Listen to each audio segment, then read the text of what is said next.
बिस्मिल्लाहिर्रहमानिर्रहीम। الذين كفروا وصدوا عن سبيل الله أضل أعمالهم والذين آمنوا وعملوا الصالحات وآمنوا بما نزل على محمد وهو الحق من ربهم كفر عنهم سيئاتهم وأصلح بالهم ذلك بأن الذين كفروا اتبعوا الباطل وأن الذين آمنوا اتبعوا الحق من ربهم كذلك يضرب الله للناس أمثالهم فإذا لقيتم الذين كفروا فضرب الرقاب حتى إذا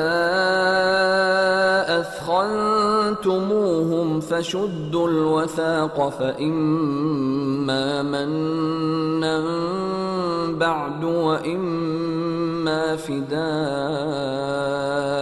حتى تضع الحرب أوزارها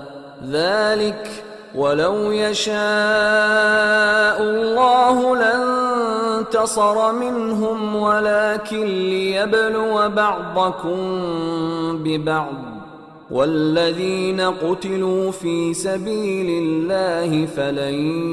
يضل أعمالهم سيهديهم ويصلح بالهم ويدخلهم الجنة عرفها لهم يا أيها الذين آمنوا إن تنصروا الله ينصركم ويثبت أقدامكم والذين كفروا فتعسا لهم وأضل أعمالهم ذلك بأنهم كرهوا ما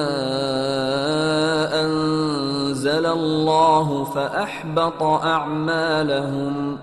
أفلم يسيروا في الأرض فينظروا كيف كان عاقبة الذين من قبلهم دمر الله عليهم وللكافرين أمثالها ذلك بأن الله مولى الذين آمنوا وأن الكافرين لا مولى لهم। शुरू अल्लाह का नाम लेकर जो बड़ा मेहरबान निहायत रहम वाला है। जिन लोगों ने कुफ्र किया और दूसरों को अल्लाह के रास्ते से रोका अल्लाह ने उनके अमाल बर्बाद कर दिए और जो लोग ईमान लाए और नेक अमल करते रहे और जो किताब मोहम्मद सल्लल्लाहु अलैहि वसल्लम पर नाजिल हुई उसे मानते रहे और वो उनके परवरदिगार की तरफ से बरहक है कि जिसने उनके गुनाह दूर कर दिए और उनकी हालत संवार दी। ये अमाल की बर्बादी और इस्लाह हाल इसलिए है कि जिन लोगों ने कुफ्र किया उन्होंने झूठी बात की पैरवी की और जो ईमान लाए वो अपने परवरदिगार की तरफ से दीन हक के पीछे चले। इसी तरह अल्लाह लोगों से उनके हालात बयान फरमाता है। बस जब तुम काफिरों से भिड़ जाओ तो उनकी गर्दनें उड़ा दो यहां तक कि जब उनको खूब कत्ल कर चुको तो जो जिंदा पकड़े जाएं उनको मजबूती से कैद कर लो। फिर उसके बाद या तो एहसान रख कर छोड़ देना चाहिए या कुछ माल लेकर, यहां तक के फरीक़े मुकाबिल लड़ाई के हथियार रख दे। ये हुक्म याद रखो और अगर अल्लाह चाहता तो और तरह से इनसे इंतकाम ले लेता, लेकिन उसने चाहा कि तुम में से एक को दूसरे के साथ टकरा कर आजमाए। और जो लोग अल्लाह की राह में मारे गए उनके अमाल को वो हरगिज जाया नहीं करेगा बल्कि उनको सीधे रास्ते पर चलाएगा और उनकी हालत दुरुस्त कर देगा और उनको बहिश्त में जिससे उनको पहले से वाकिफ कर दिया है दाखिल करेगा। ए अहले ईमान, अगर तुम अल्लाह की मदद करोगे तो वो भी तुम्हारी मदद करेगा और तुमको साबित कदम रखेगा और जो काफिर हैं उनके लिए हलाकत है और अल्लाह उनके अमाल को बर्बाद कर देगा। ये इसलिए कि अल्लाह ने जो चीज नाजिल फरमाई उन्होंने उसको नापसंद किया तो अल्लाह ने उनके अमाल अकारत कर दिए। क्या इन्होंने मुल्क में सैर नहीं की